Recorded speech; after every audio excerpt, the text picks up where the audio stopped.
You probably didn't know that a single tomato plant takes 4 months of staking, pruning, and worrying to produce just about 10 to 20 pounds of fruit. What if I told you that there's one vegetable that produces over 300 fruits from a single vine? Tomatoes are the most popular vegetable in home gardens worldwide, but they are also one of the most demanding. One night of late blight and an entire season's effort is gone. But what if you could grow vegetables that produce dramatically more food per plant while asking for a fraction of that labor, and you continue harvesting for years without replanting? There are 12 vegetables more productive than tomatoes that almost nobody plants. Stick around because number 2 on this list contains all 9 essential amino acids, exceeds the beta-carotene content of tomatoes by a factor of 38, and grows so fast it has been documented gaining over 4 meters of height in a single year. Welcome to the channel. If tomatoes have ever broken your heart with blight or just plain disappointing yields, hit subscribe and tell me your worst tomato story in the comments. Now let us get into the list of these 12 vegetables, ranked from quietly generous to absolutely unstoppable. At number 12, we have Kohlrabi. This alien-looking vegetable reaches full harvest in just 45 to 60 days from seed. In the same 120-day window a single tomato plant needs to reach full production, you can grow and harvest 3 complete rounds of kohlrabi in the exact same soil. Total yield per square foot across those 3 successions exceeds what one tomato plant produces in its entire season.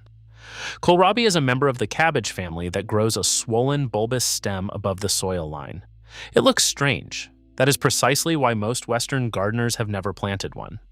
But in Germany and Austria, kohlrabi is so common that children eat it raw as an after-school snack the way American children eat apples. It grows in zones 2 through 11 as a cool season crop, thriving in spring and autumn with full sun and average soil. Direct sow, harvest before summer heat causes woodiness, and replant immediately for the next round. Eat it raw like a crisp sweet apple.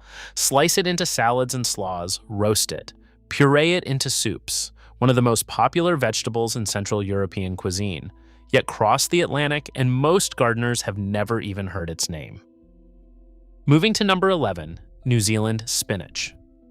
This ground-covering plant produces harvestable leafy greens continuously through the hottest months of summer when regular spinach, lettuce, and most greens bolt and die within days. A single plant spreads into a dense, low mat, producing pickable leaves from early summer until hard frost. No other leafy green survives the heat the way this one does. Captain James Cook's crew collected it during his first Pacific voyage in 1769. Ship surgeon William Monkhouse and botanist Joseph Banks documented it at Queen Charlotte Sound in New Zealand. The crew ate it extensively to prevent scurvy during the long months at sea. It became the first plant introduced from New Zealand to European cultivation. It grows in zones 4 through 10 as a summer annual, tolerates poor sandy soil, handles drought once established, and self-seeds reliably enough to return each year without replanting. Use it exactly like spinach in any recipe. While every other green in your garden surrenders to the July heat, New Zealand spinach thrives. It produces food precisely when your garden has nothing else to offer. Number 10 is the Egyptian walking onion. This is the only vegetable on Earth that physically plants itself. The plant grows small bulbils at the top of its stalk. Those bulbils grow so heavy, the stalk bends over and touches the ground. The bulbils root into the soil and establish new plants, effectively walking the colony a few inches further each season. Plant it once and harvest forever. It produces edible green tops like scallions in spring, bulbils like pearl onions in summer, and underground bulbs like small cooking onions year-round. 3 distinct onion products from one plant that never needs replanting. It thrives in zones 3 through 9 in full sun to partial shade, tolerates virtually any soil, and once established, requires absolutely nothing from the gardener. No watering schedule, no fertilizing program, no seasonal planning. While your tomatoes demand daily attention, this perennial allium expands quietly across your garden, feeding you decade after decade with zero human intervention. No tomato can do that. At number 9, Perpetual Spinach. Also known as leaf beet, this is a true cut-and-come-again crop. Harvest the outer leaves at any stage and the plant immediately pushes new growth from its center. A single planting produces harvestable greens continuously for 2 to 3 years. Compare that to a tomato plant's single-season life cycle, and the cumulative leaf weight over multiple years vastly exceeds tomato output from equivalent space. Most gardeners confuse perpetual spinach with Swiss chard or regular spinach. It is neither. It is a distinct variety of Beta vulgaris, specifically selected for indefinite harvesting.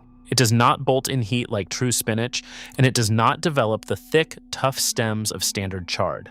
It grows in zones 4 through 9 in full sun to partial shade and is widely cultivated across the United Kingdom and Northern Europe. Use it exactly like spinach in every application. Tomatoes give you one harvest window.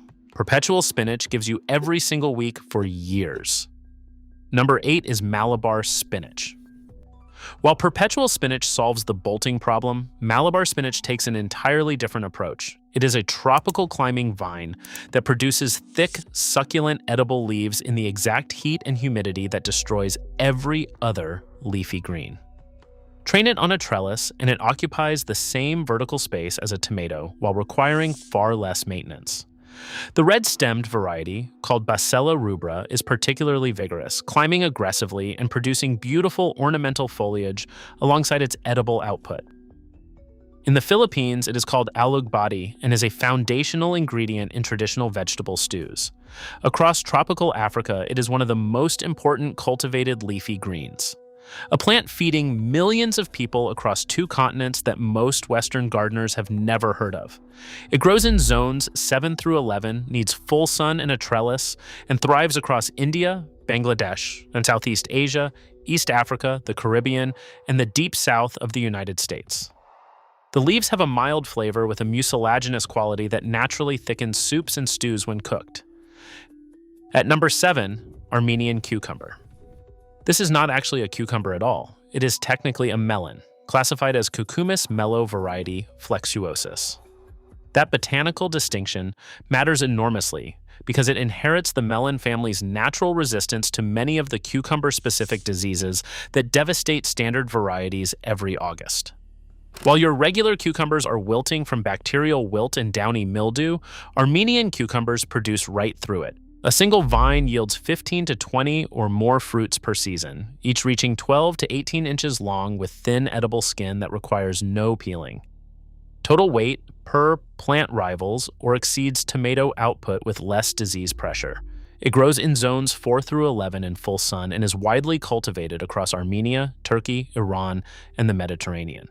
By being technically a melon, this plant sidesteps the diseases that bring true cucumbers to their knees.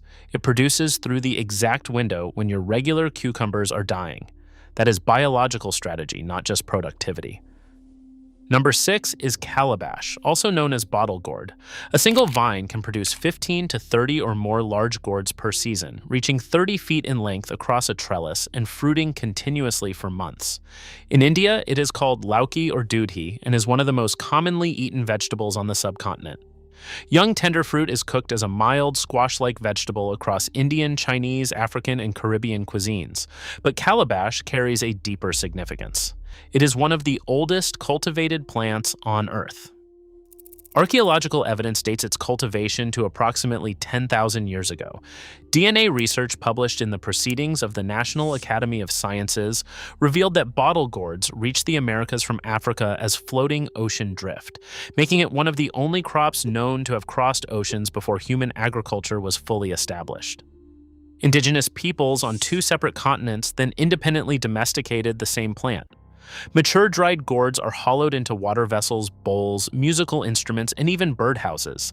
10,000 years of continuous cultivation across every inhabited tropical continent. And yet most Western gardeners have never seen one growing. It thrives in zones 7 through 12 in full sun with rich, moist soil and a strong trellis. We are halfway through, and every one of these vegetables is outproducing tomatoes with less effort and fewer problems. Drop a comment telling me which one surprised you the most. Subscribe now because the top 5 are where the productivity numbers become genuinely difficult to believe. At number 5, pole beans. Grown vertically on a simple trellis or teepee structure, pole beans produce more harvestable food per square foot of ground than virtually any other garden crop. A 10-foot row yields 15 or more pounds of beans per season, with continuous harvest from midsummer through frost. Most gardeners grow bush beans because the setup is simpler, but bush beans produce one concentrated flush and then stop. Pole beans produce continuously for months. The productivity difference is enormous. They also fix atmospheric nitrogen into the soil through rhizobium bacteria in their root nodules, actively enriching the ground for whatever crop follows them. This exact principle powered one of the most sophisticated agricultural systems ever documented. The Three Sisters method practiced by the Haudenosaunee Confederacy for centuries used pole beans climbing corn stalks as a living trellis, while the beans fixed nitrogen to feed the corn and sprawling squash shaded the soil to suppress weeds. 3 crops in perfect symbiosis. Beans are not just productive. They make everything around them more productive too. Pole beans grow in zones 3 through 11 and thrive across every inhabited continent. If pole beans impress you with their vertical efficiency, wait until you hear what number 2 on this list delivers nutritionally. It makes every vegetable we have covered so far, including tomatoes, look nutritionally empty. Number 4 is Loofah. Most people do not know that the Loofah sponge in their bathroom grew on a vine in someone's garden. It is a plant, not a sea creature. This is one of the most persistent misconceptions about any household product on Earth. A single Luffa vine produces 20 to 30 or more fruits per season. When harvested young at under 6 to 8 inches, the fruit is a tender, delicious vegetable with a flavor similar to zucchini. When left to mature on the vine, the interior fibrous skeleton dries into the natural Loofah sponge used in showers and kitchens worldwide. No other garden vegetable offers both a food crop and a non-food product from the exact same plant. Dual-purpose production effectively doubles the value of every vine. Loofah is widely stir-fried, curried, and added to soups across Indian, Chinese, Vietnamese, and Egyptian cuisine. It thrives in zones 7 through 11 and needs 150 to 200 warm, frost-free days.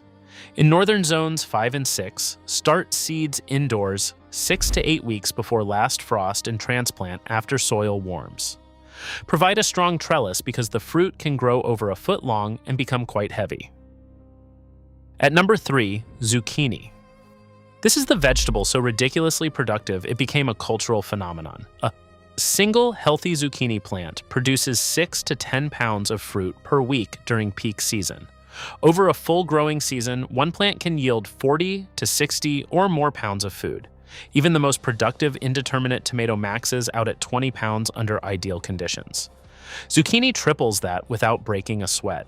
In the United States, August 8th is unofficially recognized as National Sneak Some Zucchini Onto Your Neighbor's Porch Day, a tradition born entirely from the reality that zucchini gardeners produce so much fruit they literally cannot give it away fast enough. The term zucchini fatigue has entered the gardening lexicon. 1 to 2 plants is genuinely sufficient for a family of 4. Growing more is a decision you will almost certainly regret by mid-August. Zucchini grows in zones 3 through 11 in full sun with rich, well-drained soil. Direct sow after your last frost. The blossoms themselves are edible, and when stuffed with ricotta and lightly fried, are considered a prized delicacy across Italian cuisine. If productivity were the only metric that mattered, every garden on Earth would be entirely zucchini. But while zucchini wins the volume war, the next entry on this list wins a different battle entirely. One that matters far more than pounds per plant. At number 2, Moringa. This is not a traditional garden vegetable, it is a tree. The fastest growing edible tree on the planet. Under optimal conditions, Moringa can grow over 4 meters in a single year. But the productivity comparison to tomatoes is not about volume, it is nutritional, and the numbers are staggering. Data from the AVRDC World Vegetable Center's Nutrition Laboratory documents that per 100 grams of fresh weight, moringa leaves exceed tomatoes in beta-carotene by a factor of 38, vitamin C by a factor of 24, vitamin E by a factor of 22, iron by a factor of 19, folate by a factor of 19, and moringa leaves contain 9.4 grams of protein per 100 grams of fresh leaf, including all 9 essential amino acids in nutritionally balanced proportions. India currently cultivates 38,000 hectares of Moringa commercially. It thrives across India, sub-Saharan Africa, the Philippines, and Central America. In the United States, it grows in zones 9 through 12 as a perennial tree. In zones 5 through 8, grow Moringa as an annual or in large containers brought indoors for winter. It can be coppiced, cut back hard to the trunk, and will regrow rapidly from stumps.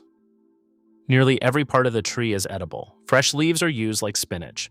Dried leaves are ground into powder and sold as nutritional supplements. The long seed pods, called drumsticks, are a staple vegetable across South Indian and Filipino cuisine. The seeds are edible roasted. Even the root is used as a horseradish substitute. Moringa exceeds tomatoes in every measured micronutrient category by margins that range from 9 to 38 times higher.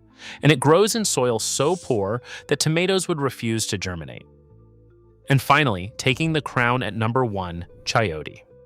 If there is a single vegetable that makes the tomato's productivity look modest, this is it. A single well-maintained chayote vine is capable of producing over 300 fruits per year. Individual fruits weigh 200 to 450 grams each. Research published in Intech Open in 2025 documented commercial plantation yields ranging from 22 to 35 tons per hectare. A first-year vine produces approximately 30 fruits. By the second year, that number climbs to 80. By the third year and beyond, production exceeds 300 fruits annually. This is a semi-perennial crop with productive life cycles lasting 2 to 3 years before needing replacement. And here is what truly separates chayote from every other vegetable on this list. Every single part of the plant is edible. The fruit, the seed inside the fruit, the young vine shoots, the leaves, and the starchy tuberous root. 5 edible components from one planting. No tomato offers that. No vegetable on this list offers that. Chayote is native to Mesoamerica and was cultivated by pre-Columbian civilizations across what is now Mexico, Guatemala, and Honduras. The name comes from the Nahuatl word Chayote, used by the Aztec civilization. It grows in zones 7 through 12 in full sun with rich, well-drained soil. Vines can reach 50 feet in length and need a strong trellis or overhead support. In the United States, it thrives in Florida, the Gulf Coast, California, and Hawaii. In Louisiana, it is known as merleton and is a traditional Cajun holiday dish. The fruit is eaten raw in salads, baked, boiled, stuffed, or added to soups and stews with a mild, nutty flavor, similar to a delicate squash. The Intech Open Review additionally confirmed antioxidant, antihypertensive, anti-diabetic, and anti-cancer properties. Over 300 fruits from a single vine, every part edible. Perennial production that strengthens with age. Cultivated continuously for millennia by civilizations that built some of the most sophisticated agricultural systems in human history. The most productive vegetable on this entire list has been hiding in plain sight for over 500 years. 12 vegetables, several producing 10 times the harvestable food of a tomato plant, some requiring 0 replanting for years or even decades, some delivering nutritional profiles that make tomatoes look like flavored water by comparison. From Moringa exceeding tomato micronutrients by margins of 19 to 38 times, to chayote producing over 300 fruits per vine, to zucchini delivering 60 pounds per plant while your neighbors hide when they see you coming. Tomatoes are wonderful, nobody is telling you to stop growing them. But if feeding your family more food from less space with less work is what matters, then this list is your new blueprint. The tomato won the popularity contest. These 12 vegetables won the productivity war. Which one are you planting first? Tell me in the comments. Subscribe so you do not miss our next video. And if you know someone still devoting their entire garden to tomatoes, share this with them before another season goes by.